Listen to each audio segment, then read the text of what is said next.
All right, guys, we're on our direct instruction section. You've clicked on this link below and you're following along in your document because you're watching this video.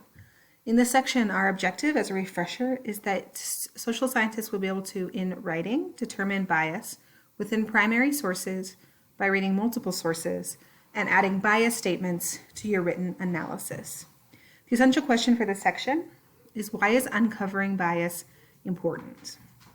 I'm going to go ahead and play and record the video in my recording because I know some people were struggling last week with getting access to that video. So let's go ahead and watch this YouTube now.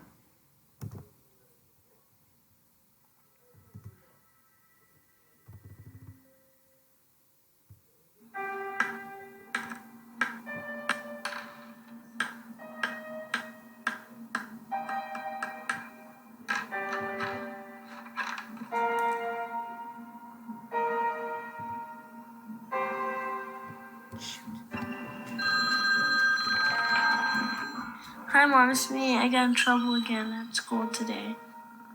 Hi, this is Miss Jones again. I'm finding your son very disruptive in class, more so than other students.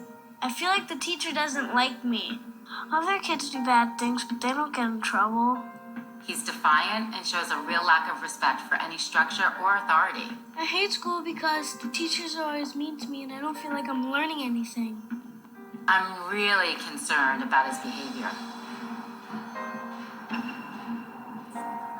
I'm always getting in trouble for what I didn't do. We're going to have to adopt a zero-tolerance policy, young man. School keeps calling my mother and she gets really mad at me. What is going on? You better I explain. feel like the whole world is just turned up against me. It doesn't like me anymore. There are days I get up and I just decide I'm not going to school. And we go to the park, like everybody's always telling me I'm not worth anything, so what's the point of trying?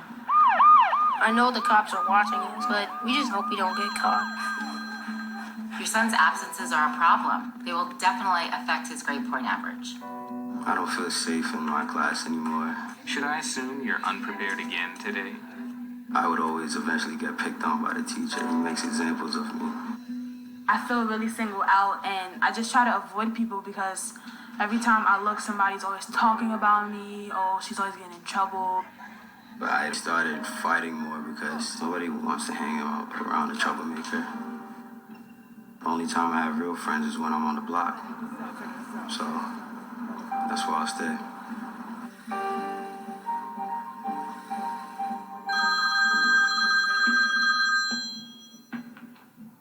I'm sure you understand we take our discipline policies very seriously here at the school. What are we going to do about your son?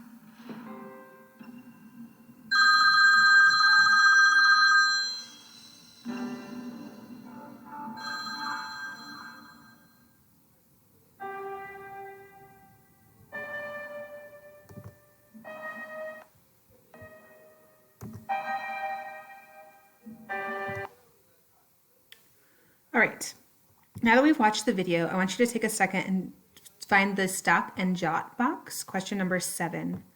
How did bias of others change the boy's life in the video?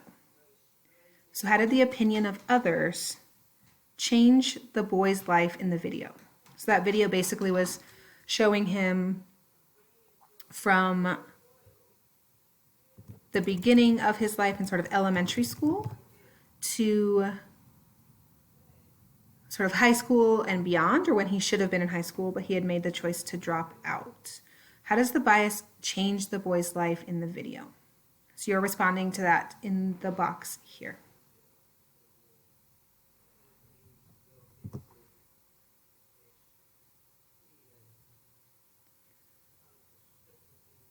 A tip from me: bias is not only has a huge effect on the lives and stories of others, but has a huge effect on the way that we perceive the world around us.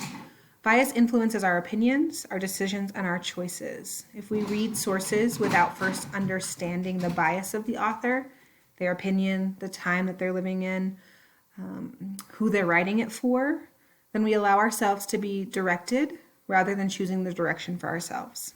When that happens, we lose our credibility and we can no longer ground our writing in fact. So what makes a source bias? We're looking at this chart here, and on one side we have unbiased sources. So an unbiased source does not make a claim. It presents facts and not opinions. And most often they are secondary sources. So the people were not there, they did not see it happen, but they read about it and created that source afterwards. Some secondary sources do have bias though. If I'm writing a textbook for middle school students, I might change some of the opinions or information that I have in it versus if I was writing that same textbook for college students. And last but not least, the author's purpose is to teach or to inform. On the right-hand side here where we have biased sources, what makes a source bias? The author's personal beliefs or opinions are present. Next, biased sources are often primary sources. They were there, they saw it happen, they formed an opinion about it. Often they present only one side of the argument. And the source is often affected by who, the author's age, race, religion, job, etc., etc.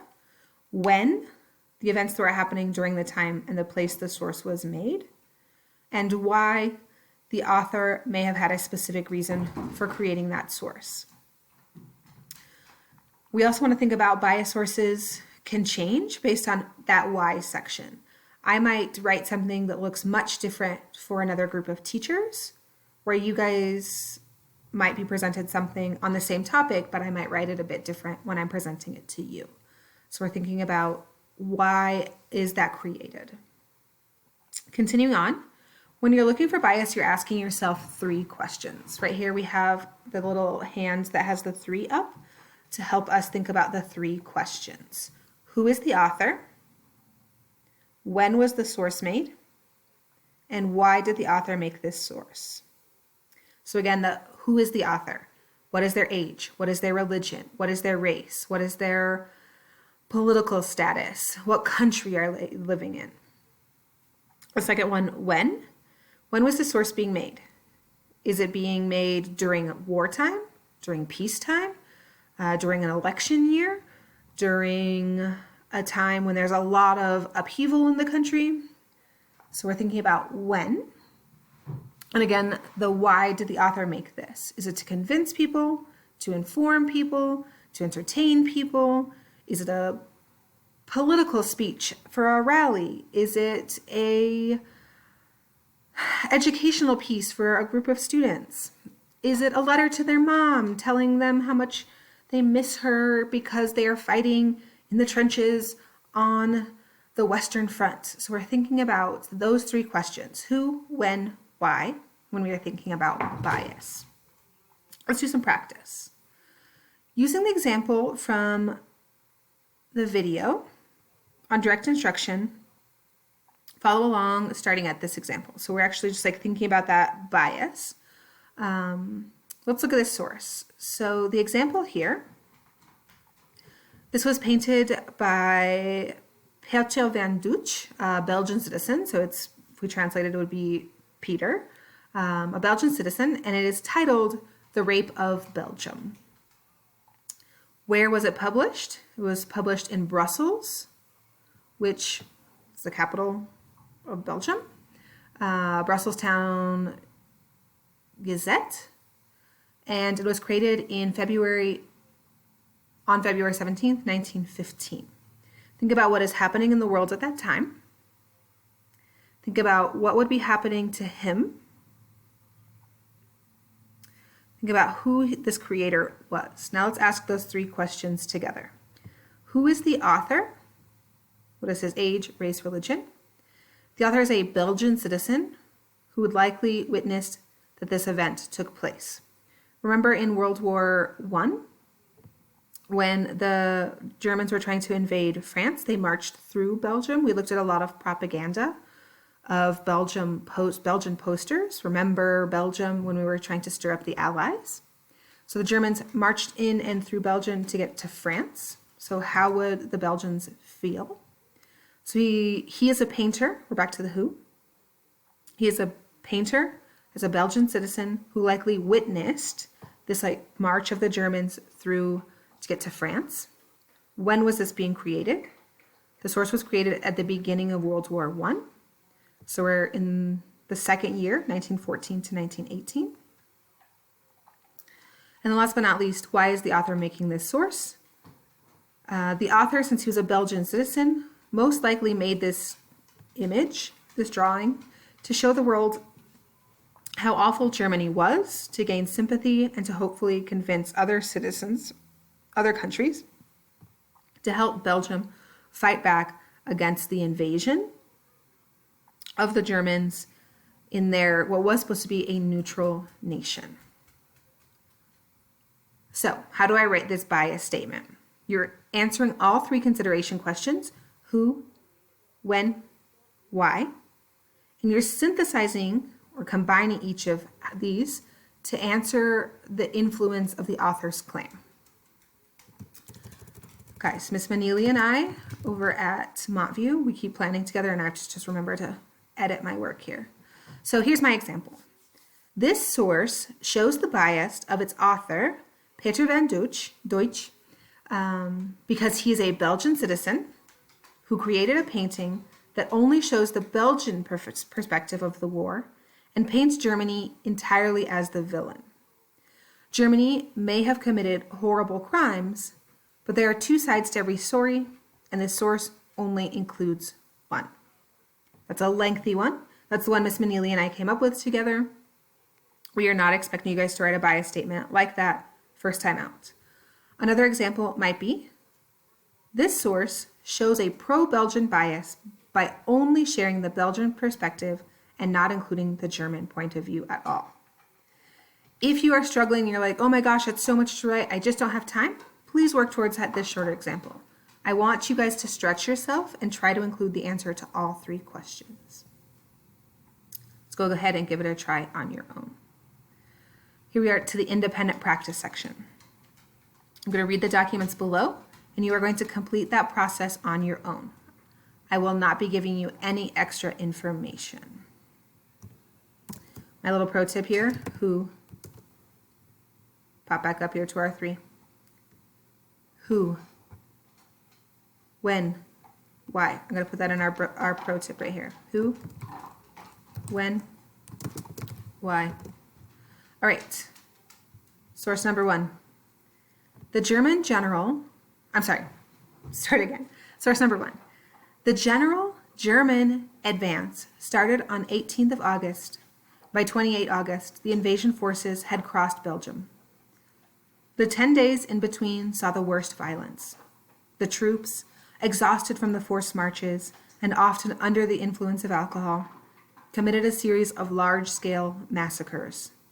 Pillaged, which means totally trashed the area, pillaged and burned towns and villages, and deported survivors. The hardest hit places were Aarschot on the 19th of August and Andenne on the 20th of August. The small industrial town of Temens on the Meuse, where 383 inhabitants were killed on 22 August.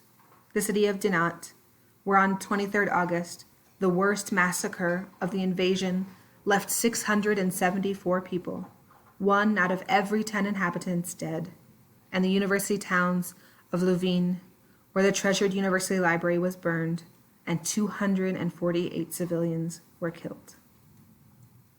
Some background for this: the source was Sophie de Schwab-Jevar from The German Atrocities of 1914.